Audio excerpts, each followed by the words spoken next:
What's up, everyone? Welcome to this day in Philly Sports History for October 24th, 2023. I'm your host, Jim Montgomery. We got a big show today. It is Tuesday, but first, I want to give you a little peek behind the curtain, only because I have no idea where this show is going to go today. And everybody always asks me about my prep and this, that, and the other. And for the most part, November's already planned out. Like, I know the topics and what happens on what day. I might make minor tweaks here or there, but for the most part, I know what's going to happen. I know what our special feature is going to be for the month, all that other good stuff. But each night, I spend an hour or so kind of going through and outlining what the show is going to be. This show is going to be so inconsistent because I was actually doing it because the Phillies game was on early. I was doing it during the Phillies game. So it's almost like I had two different shows kind of mapped out. And the one I'm going to give you is somewhere in the middle. And like I said, it is Tuesday. So we do have a motivation/positivity. And I think more so than ever, we need it. The original one I had planned out just really doesn't seem appropriate right now. So I'm going to put it on hold in light of what happened with the Phillies game yesterday. I'll save that one just because, like I said, it just doesn't necessarily fit. And I did pivot. And today, we're going to have to go with a little Tug McGraw here, and you got to believe. And ironically enough, that phrase was originally said in 73 with the Mets.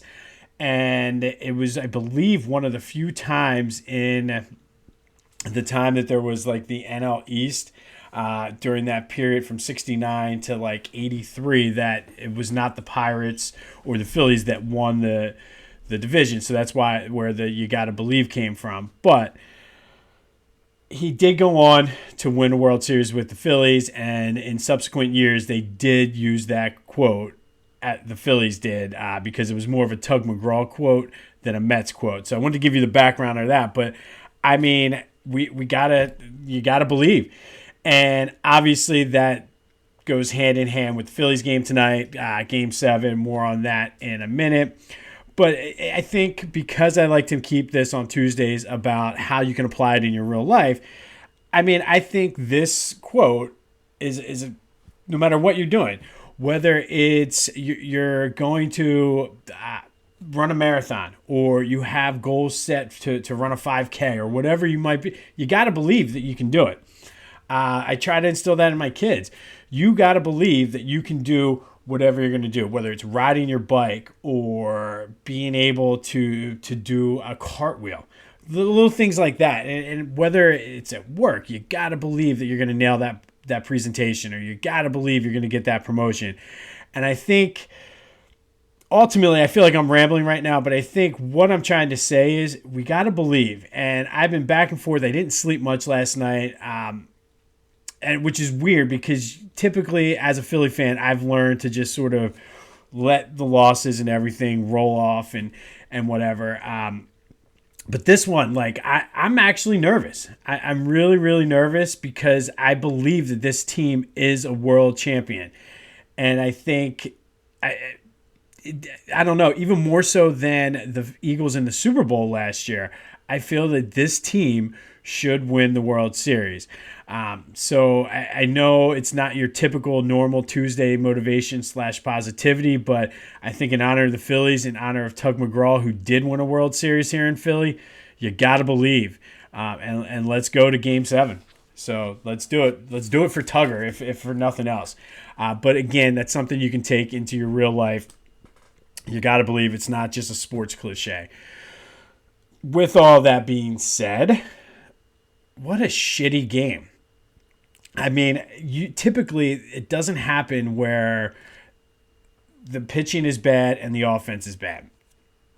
And it's happened a couple times now in this series, and that's what's a little concerning. The fact that they were only able to get one run, and Nola was definitely not playoff Nola. He was regular season Nola. And that was his MO all year. He gave up home runs, and when he did, he kind of got down. And the offense did not get any spark or any pick-me-up for him, which I don't know. I know I was listening to the radio coming back from the gym today, and I don't know if they were saying, I caught the beginning of the morning show on WIP, and I don't know. They were saying there should be some changes in the lineup, and honestly, at this point, I don't know if you change what got you. I don't know. I don't think you play it any different because it's Game 7. And to be completely honest, like we've been in Game 7 before with the Sixers. The Flyers have been in Game 7. It's the first time, ironically enough, that the Phillies have ever been in a Game 7. Typically, with the exception of 2011, when they get to the playoffs, they are playing for the pennant, whether it's the NLCS or the World Series. So this is uncharted territory for the Phillies. I will say you have to – you play all year to get home field advantage for Game 7. It's one of those things kids playing wiffle ball in the backyard you dream about. I just honestly, I hope they come out more inspired than they were yesterday. They were just flat overall.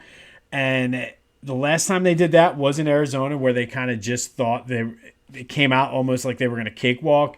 And this last night reminded me of that. So hopefully they come out realizing that Arizona's not going away easy, and now it's the last game, so everything's on the table, I feel like. I will say the fact that Ranger Suarez is on the mound, I like. Over the past 2 years, they're 5-1 in the Ranger Suarez games and games he starts. Ranger Suarez has a .94 ERA in his postseason career. So he just seems like when it comes to pressure, he's just like whatever. Again, I'd rather have Ranger going in Game 7 than Nola. So we'll see what happens, but I mean, it's all on the table. And I mean, it's going to be a nerve-wracking game. It's definitely going to be one where we're sweating it out. Hopefully the offense just comes out and explodes, and it's not that much of a sweat. Been in this position a lot of times with the Eagles, and it's just it's nerve-wracking. But like I said, we got Ranger on the mound. I feel like the crowd is going to be at a level we've never seen before, and they're going to have to. I need the players just got to come out more inspired. And to be completely honest, the way this team is made up and their MO, I think they will. I mean, they've showed it all season. I said it at the beginning of the show, and to me, there's just something about this team that their makeup, that they're not going to just roll over and die. And the fact that I fully expected them to possibly even come back last night. It just wasn't in the cards, but they just got to not keep trying to hit home runs and just play within themselves. So Game 7, not much more I can say. I feel like they will win. I don't know if that's more of I hope they win. Would I be surprised if they lost? No. Would I be disappointed? Absolutely. But as Tugger said, you got to believe. And perfect segue into Philly Goat. Go to phillygoat.com, get that Believe shirt. If you haven't done so already, you got to believe, because I think they win today and then they have a nice showdown with the Rangers. I like the fact that the Rangers will have the home field and we have those three in the middle. If we could steal one in Texas. But we need to take care of business tonight. But you got to believe. So get that Believe shirt from phillygoat.com. Use the promo code Jim Montgomery for 10% off of your order. phillygoat.com, promo code Jim Montgomery. All right, well, there is other news. Got a lot of news going on today, actually. So kind of last wrap up from the Eagles game on Sunday night.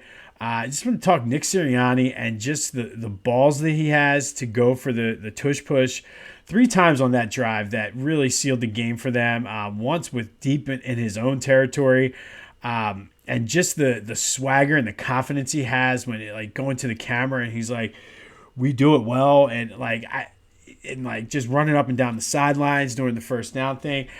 I love it. I love that he's our coach doing that. I will say, if it was anybody else, I'd probably hate him. Kind of looking like a Sean McVay type.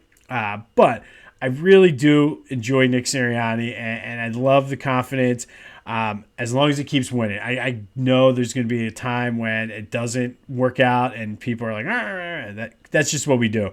But I just wanted to mention that, kind of put a bow on that Dolphins game. Just the swagger and the balls on that man. The Eagles did make a trade. Kevin Byard from the Titans. They traded Terrell Edmonds and a 5th and a 6th round pick for next year. Byard is a Philly native, grew up watching B. Dawk. And one thing, he's a former All-Pro, 2-time All-Pro. Durable, never missed a game in his career. Knock on wood, don't want to jinx that now. Which I think with a team that has some injuries in the secondary, this is a huge pickup. Really, if you look at it on the, it's kind of like probably a guy that a lot of people have never heard of. But if you really look at how good he was, the fact he never missed a game, and what you gave up for him, Howie just pulled a Howie move again and fleeced the Titans again. I know A.J. Brown was excited to have his former teammate back. So very, very good trade for the Eagles, especially with the stretch of games coming up. They had the Dolphins, and they got Washington next week, then Dallas. But I like this move a lot. And it's just, once again, Howie doing Howie things. And he fooled you with the distraction over here with Julio Jones. And then, whoosh, here's Kevin Byard. So I like it. Good move for the Eagles, and gives them some much-needed stability in that secondary, especially, again, with the schedule coming up.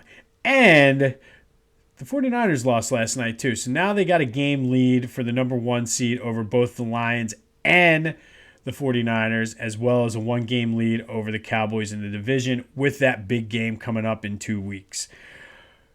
If your car is anything like mine, it is a mess in the back seat because your kids are just slobs. I love my kids, but they're slobs.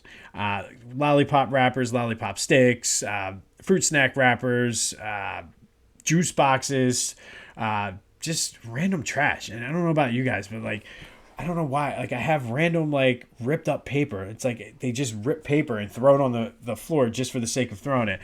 That's where Car Can comes in. Car Can is a trash can that basically fits on the back of your seats.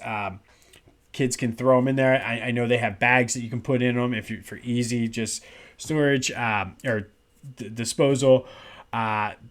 Don't want to use it as a trash can, you can use it as storage for their coloring books or just any other toys they want. I haven't looked and seen and tried it to see if you could possibly, I don't know how it would work like wrapping an iPad, but like I said, if you're going on a long trip, do that. It also doubles as a cooler then too. So it's a trash can, storage bin, or a cooler. Going on long trips, put their juice boxes, whatever back there. Go to carcan.com. Check out what you can get for the Car Can. It's $9.99. Then you use the promo code Jim Montgomery 20 off. Take 20% off of that. You buy in bulk. They have discounts for that as well. And they got other things. If Car Can, you don't have kids, you don't want it on the back of your seat, they have other storage options for your trunk and cup holders. And basically get your car organized at carcan.com. Use the promo code Jim Montgomery 20 off at checkout for 20% off of your order. That's carcan.com. It makes a great holiday gift as well. All right, so some Sixers news, and it's great. We have some non-James Harden Sixers news, which I love. And Embiid basically, I guess I didn't hear the context of the question, but basically the quote, the takeaway was he's enjoying playing for Nick Nurse's system. He said, quote, "I think I've always wanted to play that way. I've never liked being just an ISO player. I don't think it's the right way to play." Still a little shade at Doc there? I think so. Because basically, I always thought Doc was lazy with Joe. And what I mean by that is when Joe was in the lineup and not injured, Doc coached completely different. He kind of just was more, it seemed anyway, more like laid back and just everything ran through Joe. And when teams were able to kind of slow down Joe, nobody else on the team knew what to do. When Joe was injured and he had Harden and all those young guys last year, that's when he actually coached and did well. And he kind of, I feel like that's been his MO wherever he goes. So to hear Joe say that, obviously it's a little shade at Doc, but I think it's got me a little bit more excited than what I was going into this season because Nick Nurse has won with one superstar player and role players doing those things. And when they hired him, we said and we talked about how the impact is he gets the most out of players and maximizes what they can do. And B-Ball Paul has already talked about that, working with him and starting to shoot. And he also threw shade at Doc and said, I'd have been benched for 3 weeks if I shot a 3 in a game. So it's all about ball movement. So I look for somebody like Tobias to have a big year, which his dad came out and said he's the best player in the league. If he's used right, he should get the opportunity to showcase that, especially in a contract year. So maybe if Toby has a big year, you see Maxey step up. Jaden Springer we talked about. So I'm not saying they're going to compete, but it could be a good stepping stone knowing that you have that money coming off the books next year. And maybe it helps Joe stay a little healthier because he's not going to be the guy. I don't know. But like I said, that is very exciting to hear. Something I like to hear because I've always thought that Joe has the talent, and it kind of just, I feel like Doc was just like, hey, go do your things, a la Buddy Ryan and Randall Cunningham. I think now with a coach that's actually coaching and has a system, I think we might be good with this, but we shall see. And finally, Nick Nurse did have a conversation with Harden through text message. When asked about it, he said, no, I didn't. I was just checking on him like I would anybody, make sure he's okay, checking in with him. So I don't know if there's more to that, but just worth noting. And finally, Montrezl Harrell was waived. He hurt his knee in the offseason and is probably going to be back around the All-Star break. All right.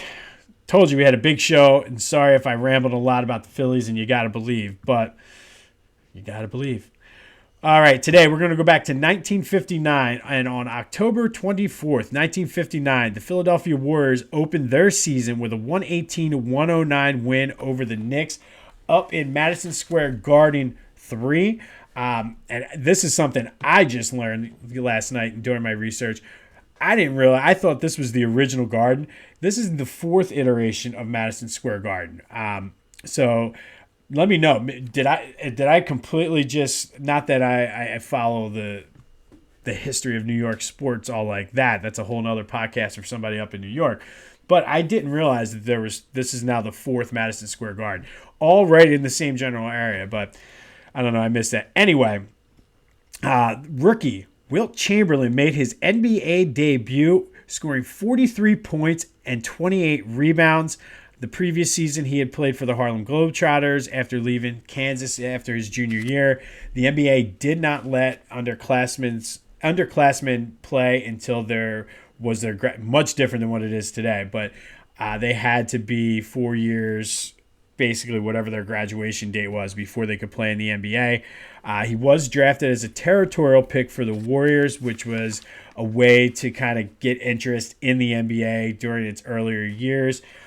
This game against the Knicks was the first of 1,045 straight games that Wilt had without fouling out. Never fouled out in his career, which for a big man his size is pretty remarkable, to be honest. And I mean, what can you say about Wilt that we haven't said already? That year he was the MVP and the Rookie of the Year. I mean, the stories about the guy are legendary. The 100 points in a game. The one year he said, I want to lead the league in assists, and led the league in assists. Just changed the rules because of Wilt. We all know about his off the court escapades, but we'll keep it somewhat PG-13 here and not go into details with that. For my money, the greatest basketball player to ever live, even over Jordan. But I know with centers, it's kind of like they're in their own sort of bubble over here. I know my Uncle Randy will completely agree with me 100% of Wilt being the greatest of all time. So, Uncle Roach, this one's for you. That 1959-1960 Warriors team was just ridiculous. How they didn't win a championship, I don't know. They had a rookie Wilt Chamberlain, Paul Arizin, Guy Rogers, Tom Gola. It's like a who's who of Philly college basketball legends. And they all, by the way, are in the Philadelphia Sports Hall of Fame. But on this day, back in 1959, Wilt Chamberlain made his NBA debut in the Philadelphia Warriors' 118-109 victory over the Knicks. Chamberlain had 43 points and 28 rebounds en route to winning the MVP as well as the Rookie of the Year. All right, the Philadelphia Sports Hall of Fame I mentioned. If you want tickets or information on this year's class of the 20 for 20, go to philadelphiasportshalloffame.com. If you want information on Wilt, Guy Rogers, Paul Arizin, Tom Gola, those guys, go to phillyhall.org. You can get the background of some of the former inductees, when they were inducted and things like that. Also, if you want to visit or figure out how you could possibly help volunteer some time or effort or money or whatever you can to help the Philadelphia Sports Hall of Fame, that's phillyhall.org. But today we're going to celebrate 2023 inductee. And as much as it pains me to do, I mean, he totally deserves this. And that is former Villanova basketball coach Jay Wright. Area native, went to Council Rock High School, coached at Hofstra, won 4 America East titles in his 7 years there, 122 and 85. Coached 21 years. It's crazy to think that he coached 21 years at Villanova, 520, 197 losses, 2-time National Coach of the Year, 4 consecutive 30 victory seasons from 2014 to 2018. First coach in NCAA history to ever do that, which is amazing. 2 national championships in 2016, 2018, 2 other Final Fours. 18 Big East tournaments, 18 NCAA tournaments, 16 of them while at Nova. 6-time Big East Coach of the Year, coached the USA to a gold medal at the World University Games in 2005. Won the John Wooden Legends of Coaching Award, AP Coach of the Decade for 2010. Or the 2010s, and a Naismith Basketball Hall of Famer it's not last year, 2 years ago, 2021. Well deserved. And as much as this Temple guy, it pains me to say, shout out to you, Mr. Jay Wright, head coach of Villanova basketball, 2 national championships, 4 Final Fours. Overall, nice guy too. It makes it hard to hate Jay Wright, even though I'm not a huge Villanova fan, because he just seems like he's a genuinely nice guy. One of the guys I'm interested and excited to meet when we go to the induction ceremony on November 2nd. But congratulations, Jay Wright, 2023 Philadelphia Sports Hall of Fame inductee. On this day, back in 1959, Wilt Chamberlain made his NBA debut in the Philadelphia Warriors' 118-109 win at Madison Square Garden 3. It was just the first of many ridiculous accomplishments in his career. Embiid is enjoying playing for Nick Nurse. Does that equate to wins on the court? We shall see. Eagles got their safety, basically fleeced the Titans for him, so we will take that. Another guy coming home, much like DeAndre Swift and Hassan Reddick. So you got to love when they bring these guys home and they're playing for their hometown team. It's just a little bit extra motivation. Phillies not only can, but they need to win that Ranger Suarez game. First ever Game 7 in franchise history. I don't know about you. I am nervous. I feel like I think they can. I don't know if it's wishful thinking or not, but as Tug McGraw would say, you gotta believe. Here we go. I don't know if this is gonna be a long day or a quick day or what, but 8 o'clock cannot come soon enough for me. This has been This Day in Philly Sports History. I'm Jim Montgomery. Go enjoy your Tuesday, and until next time, go Phils.